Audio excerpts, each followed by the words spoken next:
All right, dudes, we're back once again, and this time we're talking Rogue Mage.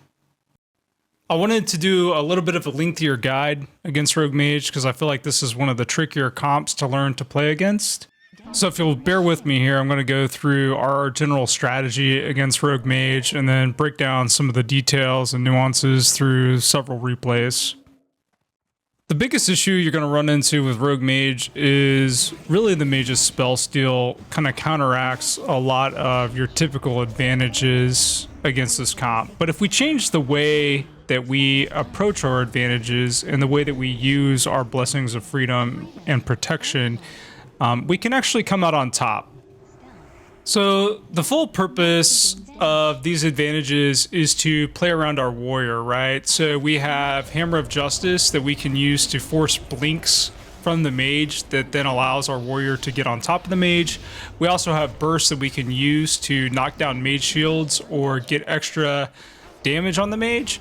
And then we also have a few blessings that we can use to our advantage in various different utility scenarios.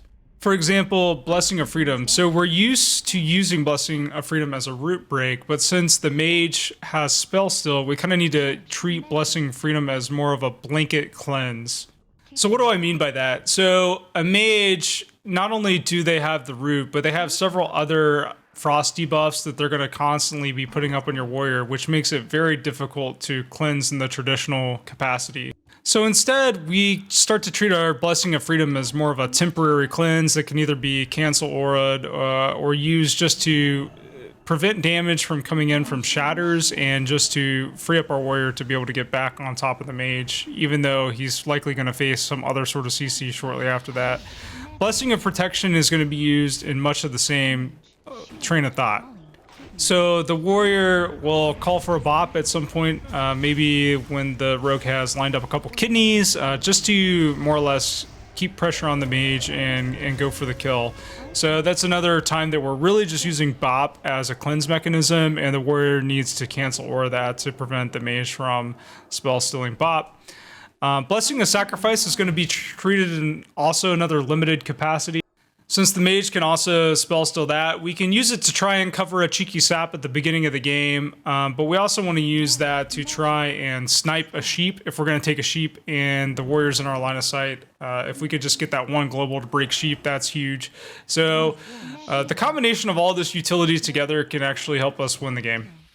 All right, so let's keep those advantages to the back of our mind for now and just talk about general strategy. I could really break our strategy down into a three-part process. So step one would be avoiding sap on the open, and it's okay if the warrior gets sapped, and so we typically do this by just covering the warrior with a Blessing of Sacrifice while engaging with the mage, trying to get on the mage as soon as possible. Step two in this process would be forcing Ice Block out of the mage. And then finally, step three, you guessed it, is killing the mage. So, as simple as that sounds, there's all kinds of complexity that can come into facing this matchup, and we'll go through some various different situations where you might end up killing Rogue or any other number of things, but that's the basic formula. And as you can see here, this game didn't quite go our way, and my 1v2 as HPAL, it leaves something to be desired. So they cleaned me up quite easily here, and so let's just go through a couple games, and I'll just give some commentary on that. So this game, we're gonna open up pretty standard. So I usually run in, put on Frost Aura or some other aura. We do a Sack Intervene combo. We get the sap. I actually end up hodging the rogue here and just hurting him pretty good with a Holy Shock. Typically, I wouldn't recommend doing that because we're trying to put pressure on the priest. He puts a sheep on the warrior, just get that off immediately, and I'm just trying to keep him dispelled and enabled. I kind of wasted my freedom there, which was not desirable. Around this point in every match, you're going to be bubbling around this timing, and as long as you're able to get the mage bubble fairly quickly, or I'm sorry, ice block fairly quickly after that, it's not a huge deal. So the warrior was able to re-engage with the mage and force a block really quickly there. So the game kind of shifts back in our favor. They're going to try and CC up the warrior. I'm getting some dispels off and another cheeky freedom. We've actually got so many stuns on the mage that he's immune at that point to stuns. Maybe asking yourself, why did that mage block so quickly? And really the truth is, if a warrior can get on top of a mage for any length of time, it's pretty much GG, right? They're gonna die. So you'll find that they block relatively quickly. Yeah, so I think I'm like AFK partially at the start of this match, and the mage is playing a little bit forward here. So we get a good charge off, and I get a Holy Shock, but not a Hodge, which would have been really good. So this is a game that I should have trinketed already and freed up my warrior. So that was kind of a mistake on my part. And you'll just get better at being more intuitive on when you should use your trinket or not. Typically favor using trinket second to bubble. Most games turn out that way, but occasionally you do need to use it early, so that was my mistake, and it really ends up costing us the game because we just had no pressure at all. So we're gonna lose this one. I think on here, but ultimately I'm just gonna drop, and God bless Cap. He just always tries to never give up, right? He's like, oh, I just need to resist 2 stuns and a sheep and we can win, right? And yeah, so kind of BM with the cannibalize. So as you can see, like really these games come down to just like who makes the first mistake. And maybe there's like less leniency for Paladin Warrior to make mistakes. So you really just try to play formulaic, like tit for tat. Hey, we're gonna trade bubble for ice block, and just kind of hit those markers. But obviously, not every game can be perfect. So another thing you can do that I haven't mentioned is using Skull of Impending Doom to break sheeps. We've kind of gotten away from that a little bit, but we did do it a lot at lower elo. So again, here we're just like opening kind of standard and trying to get on top of this mage. This game's a little awkward though, because the mage goes invis just as we're ready to get on top of him.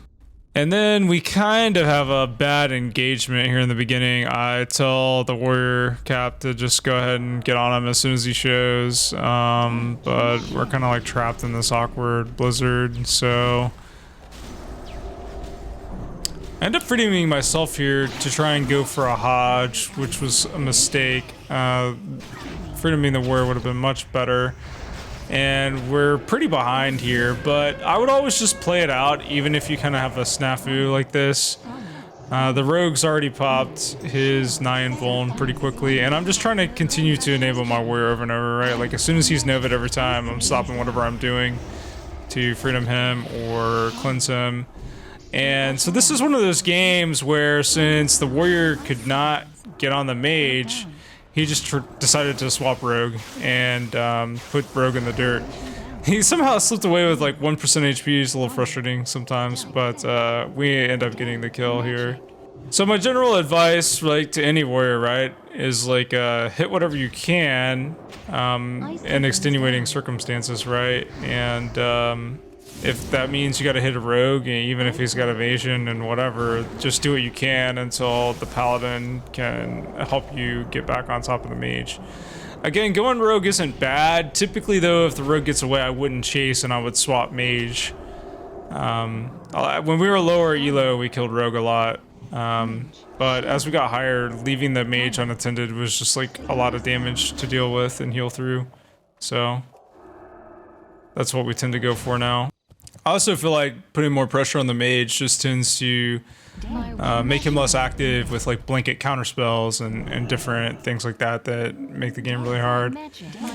So we actually got a cheeky sap break with sacrifice there, and I'm just running to cap to kind of defend myself and keep a threat there. He's just hitting rogue because that's what he has access to, and since he's done so much damage, I'll likely continue to hit rogue if he can.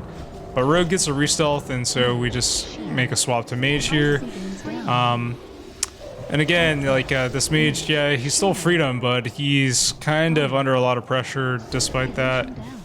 And one thing I think I'm going to mention to Cap after this, you can see where he almost swapped back Rogue there, is maybe even setting up a Freedom Cancel Aura for using Freedom just more for that cleanse capacity so that he can throw hamstrings and stuff on Mage afterwards as well. So you see the long-term outcome there is, right, the Rogue ultimately ends up dead. We get enough line of sight to where we're going to win the game. So I think this is a good game as far as a game that's going well that kind of turns wrong towards the end, where I could have made a slight modification to my gameplay. So we avoid the Rogue, we get on top of the Mage pretty quickly, and then Cap's getting locked up by these sheeps while I'm being focused, and I have to bubble here. I immediately dispel him first, which should always be your priority, is to just take care of the warrior and get him back up before healing yourself. Here I get a little too offensive as well. I should have dispelled before Holy Shocking the Mage, but we end up getting Ice Block. I peek back around and I see the rogues coming, so I'm just hiding in my Consecrate, and I'm getting ready to set up damage on this Mage to try and burst him when he comes out of this bubble. I think it's always a good idea to put Freedom up right as the bubble's dropping. Cap Trinkets, which I think is a good play. And then I'm kind of getting CC locked. I think I should Trinket right here and Hodge Mage, and maybe the game turns out differently. Just to give Cap that extra little bit of time and maybe prevent the Mage from 9-volting. His Trinket's already down, so that would have prevented him from doing that. So there's always these like little slight things that you could have done that you really only have like about a 1 second decision time to make. And so often if you're feeling as, oh, I should probably Trinket here, you should probably just go ahead and do it. But if you hesitate, it's kind of like already too late. So just something to keep in mind. But yeah, like we kind of like to set up on the Mage when he's in that Ice Block, right? Like right as the Ice Block's about to drop, I'll throw up a Freedom, and then if he's below 20%, I'll wind up a Hammer of Wrath, or I'll just do like a Holy Shock, Judgment of Righteousness combo. So this match is like kind of a blooper reel match, right? So we come down here, I did a little bit of damage, but I failed to Hodge the Mage, and he kind of gets a reset on us. I don't know what was going on, if the Rogue is AFK and he's just trying to stall or what. But kind of a funny start to the game, pretty unusual. He actually tries to jump down again here, and we managed to get a charge off, so that was good. This was kind of a really interesting match because I decided to just Freedom myself here since they're focusing me and we could effectively line the Mage. This is kind of just like an intuitive thing that you learn to do in this rare circumstance. And unfortunately, I get lined here too, so Cap isn't able to finish off the Rogue because I couldn't break his blind. But we just call the swap on the Mage. And what you'll find about this comp, and your comp in general, right, is the Mage really needs the Rogue to like be successful, just like the Warrior needs the Paladin to be successful. So anytime that a partner is left out solo in this match, I mean, you can kind of walk all over him. So the Mage is just trying to stall while the Rogue gets healthy again, eating conjured mana biscuits or something, but it takes way too long, right, for the Rogue to recover, so we kind of just roll the rest of the match. Saps me here at the end, but it's like I still have Trinket and Divine Shield, so I mean, it's just like way too late. This match here, we end up in another scenario where we're kind of lining the Mage effectively while we have access to the Rogue, and it creates a good situation where the Rogue's a good kill target. I actually looked to poke the Rogue out of stealth there, but I didn't quite get it. And I can't really do anything against the Mage, so I just pump some damage into the Rogue. The Mage kind of opens on me, so I just get myself free. I think Cap actually Trinketed there. And then we're just hitting Rogue behind Pillar while the Mage doesn't have access to deal damage. They focus Cap pretty hard, which to me is actually the scarier scenario to be in, because your damage is locked up. So a lot of times if they're doing that, you want to go ahead and bubble and just go ahead and heal the Warrior as much as you can and go back to enabling him as your bubble falls off while trying to maintain a line or whatever you can do. So I'm lining the Mage really effectively here. He's trying to get to me. He blanket CS's me while I'm lined. And then to cut across and get to Cap, I just save this Hodge for the Mage right here. and go to help him finish off the rogue. He doesn't really even need the help. I use my trinket to break that last CC there, and the game's over. So I hope this guide's helped you. Again, we kind of have that basic framework we use to try and get the mage ice block and play around that, but you should be flexible enough once you practice against this comp to swap onto rogue. It can be a good target. It's a good target in this match we're playing here. Hopefully I've given you a good enough of a framework that when you get in these rogue mage games, you're not as intimidated, and that will allow you to make it longer in this matchup. And as you play against this matchup more and more and gain more experience, you will be more intuitive about these swaps and when to bubble appropriately and all those kinds of things to eventually start winning these games. I think when we first started playing in Season 1, we were really intimidated by Rogue Mage at first, and now it's kind of one of our preferred matchups to play against. And so yeah, I hope that you'll gain the same confidence in playing against this matchup. If you felt like there was something I didn't cover very well, or a question that you have about this comp that I didn't answer, feel free to leave a comment or come into my Discord. I will respond to whatever questions you have. And I hope you enjoy the rest of the replays that are in this video.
Water elemental.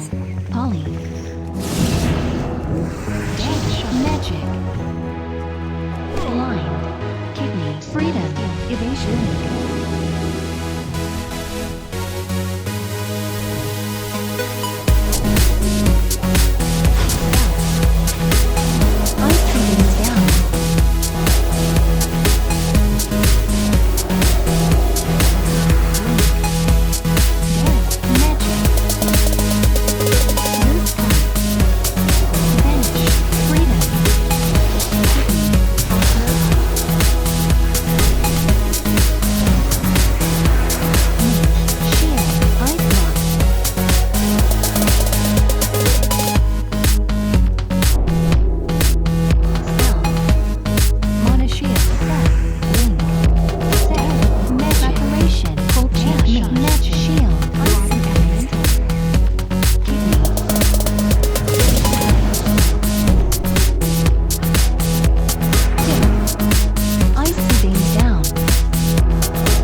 Evasion, counterspell. Sprint. Will of the Forsaken. Blind.